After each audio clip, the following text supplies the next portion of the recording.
இப்ப எனக்கு ஒரே ஒரு விஷயம் சொல்லுங்க, இவருக்கு கல்யாணம் ஆச்சு, அதுக்கப்புறம் நீங்க உங்க புருஷனோட தான் வாழ்ந்துட்டு இருந்தீங்களா? புருஷனோட வாழ்ந்துட்டு இருந்தேன் மேடம்.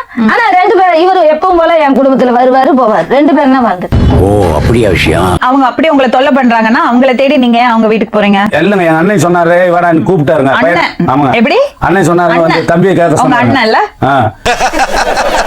நக்கல்யா அவனுக்கு.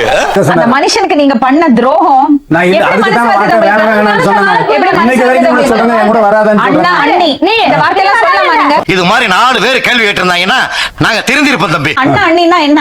நான் வந்து அப்பா அம்மாக்கு சமன். அதுக்காக தான் மேடம் நான் வேணாம் வேணாம், அப்ப இருந்தேன் நான் என்ன சாம்பிள் நான் தனியா இருந்தேன் மேடம். ஏன் நீங்க வர சொல்றீங்க?